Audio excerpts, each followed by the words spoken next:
Assalamualaikum warahmatullahi wabarakatuh. Perkenalkan, nama saya Hidayatul Aliyah.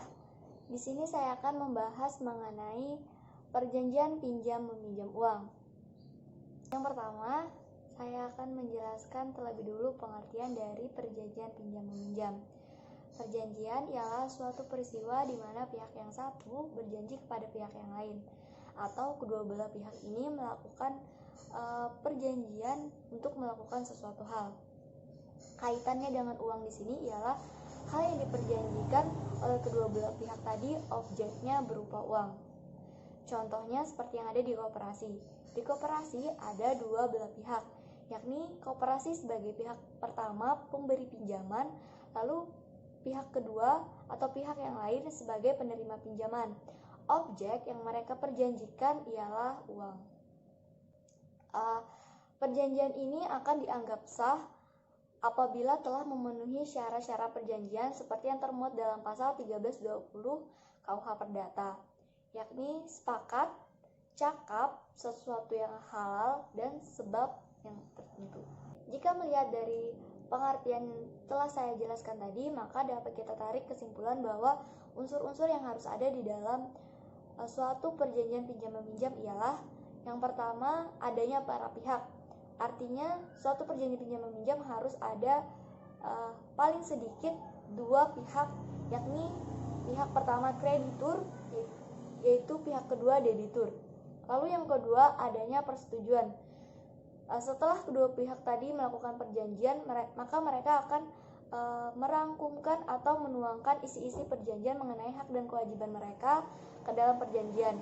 Lalu kedua belah pihak menyetujui daripada usulan atau jika dalam sebuah kontrak, maka dalam kontrak perjanjiannya. Lalu adanya sejumlah barang tertentu. Sejumlah barang di sini yang dimaksud ialah objek atau sesuatu hal yang mereka akan perjanjikan. Dan yang terakhir, adanya pengembalian pinjaman. Setelah si peminjam melakukan peminjaman kepada pihak pertama, maka hal yang terakhir yang harus dilakukan adalah pengembalian daripada peminjaman yang telah dilakukan tadi.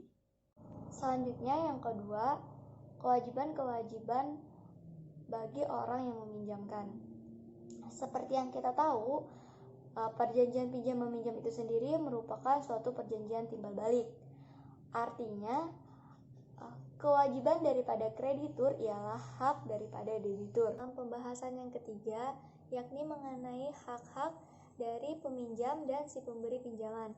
Yang pertama ada hak dari kreditur. Kreditur sendiri di sini adalah sebagai seseorang yang memberikan pinjaman. Haknya yang pertama yakni ia berhak atas pengembalian sejumlah uang yang telah dipinjam sebelumnya setelah sampai batas waktu yang telah ditentukan di dalam perjanjian. Yang kedua, ia berhak atas pemberian bunga atas perjanjian yang telah ditetapkan sebelumnya atau yang telah tercantum di dalam isi perjanjian. Selanjutnya ada hak-hak dari debitur. Debitur sendiri di sini ialah sebagai si peminjam. Yang pertama, haknya ia berhak menerima sejumlah uang yang dipinjamkan dari kreditur. Yang kedua, apabila memang dibutuhkan, ia berhak menerima penjelasan ataupun pelatihan daripada kreditur atas usaha yang akan dijalankan daripada keduanya. Mengenai pembahasan yang keempat, yakni mengenai perjanjian pinjam meminjam uang dengan bunga. Kita masuk ke dalam pengertian terlebih dahulu. Pengertian pinjam meminjam dengan bunga ialah suatu pinjam meminjam di mana seseorang meminjam uang kepada salah satu pihak dengan cara pelunasan cicil ataupun secara langsung dalam beberapa jangka waktu yang kemudian akan dibayarkan sejumlah sebesar dengan besaran yang sama ataupun lebih besar daripada pinjaman yang ia pinjamkan. Pinjam meminjam dengan bunga. Hal ini sebelumnya telah diatur dalam pasal 3 Undang-Undang Nomor 523 Tahun 1938 meminjam uang.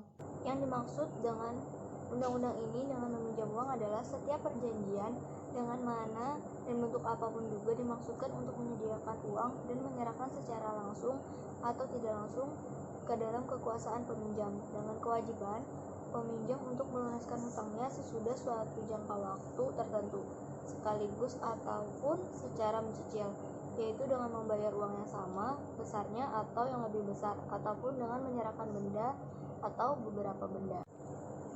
Adapun pinjam meminjam uang yang disertai dengan bunga dibenarkan menurut hukum. Hal ini berdasarkan ketentuan Kitab Undang-Undang Hukum Perdata bagian keempat, yaitu terdapat dalam pasal 1765, lalu terdapat dalam pasal 1766, pasal 1767, dan pasal 1768.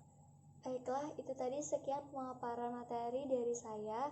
Kurang lebihnya saya mohon maaf. Wabillahi taufiq wal hidayah. Wassalamualaikum warahmatullahi wabarakatuh.